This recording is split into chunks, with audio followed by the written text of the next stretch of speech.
Les environnements de développement jouent un rôle important dans la création d'applications modernes. Ils regroupent les outils et les logiciels indispensables permettant de coder, tester et déployer des solutions techniques. Un bon environnement de développement permet de garantir la qualité, la performance et la stabilité des applications.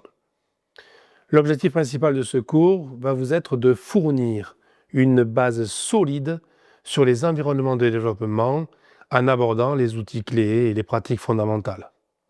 Nous allons explorer en détail les éléments qui constituent un environnement de travail efficace et structuré.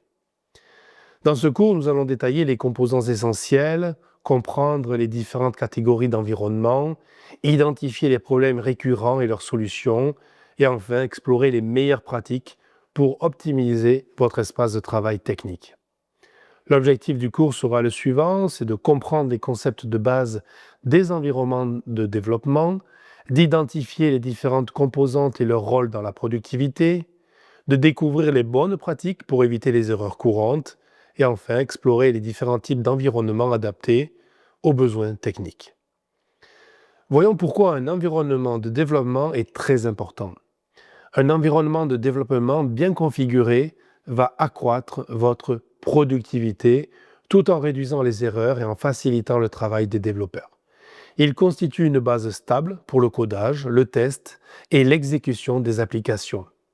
Par contre, un environnement mal optimisé peut entraîner des pertes de temps liées à des erreurs de configuration, des problèmes de concordance entre les outils et les systèmes, un manque d'efficacité dans la gestion des projets.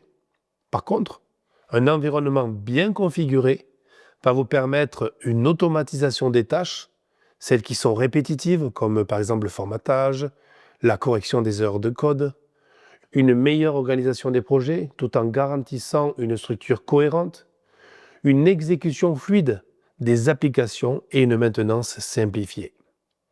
De quoi est constitué un environnement de développement ? Eh bien, de plusieurs outils. Un éditeur de code. Par exemple, nous allons beaucoup utiliser, vous le verrez dans des screenshots, Visual Studio Code ou Sublime Text. Cela va faciliter l'écriture du code avec des fonctionnalités avancées. Vous retrouverez un compilateur ou interpréteur qui est nécessaire pour transformer le code source en exécutable. Vous retrouverez un gestionnaire de version, par exemple Git, qui permet de suivre les modifications et de collaborer efficacement.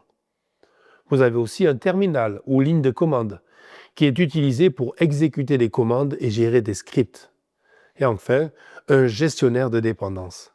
Par exemple, NPM, vous le retrouverez beaucoup dans la suite des cours pour JavaScript, ou pip pour Python, quand nous commencerons à parler de Python. Cela va faciliter l'installation des bibliothèques qui sont nécessaires. Nous verrons aussi chacun en détail pour vous permettre de comprendre leurs composants et l'importance dans un projet de développement. Quels sont les différents types d'environnements de développement ? Eh bien, il y a plusieurs environnements, chacun ayant ses propres avantages. Vous avez les environnements locaux. On installe directement sur la machine le service. Il va offrir un contrôle total, mais peut souffrir de problèmes de concordance. Vous verrez, beaucoup de projets dans la suite des cours seront faits en machine locale. Vous avez les environnements cloud. C'est accessible en ligne, cela permet une collaboration en temps réel, un accès rapide sans installation locale. Par contre, ça a un certain coût, nous n'en verrons pas beaucoup. Vous avez l'environnement containerisé. Là, il faudra utiliser Docker pour isoler les applications et garantir leur bon fonctionnement sur différentes machines. Là encore, vous aurez beaucoup de cours sur Docker. Et enfin, les environnements hybrides. Cela combine les avantages des environnements locaux et cloud pour plus de flexibilité. Chaque type, bien sûr, sera analysé avec des exemples concrets pour mieux comprendre leur implication. Dans les prochains chapitres, nous allons explorer en détail les outils essentiels comme Visual Studio Code, Docker, Git et les serveurs locaux. Nous verrons comment les configurer efficacement, quelles sont leurs fonctionnalités avancées et comment les utiliser pour optimiser un projet de développement. Un bon environnement de développement est la clé de la réussite d'un projet. En maîtrisant ses composants et en appliquant les bonnes pratiques, nous serons en mesure de travailler plus efficacement, d'éviter les erreurs courantes et de développer des applications performantes. Voyons maintenant le prochain chapitre qui est une introduction aux environnements de développement.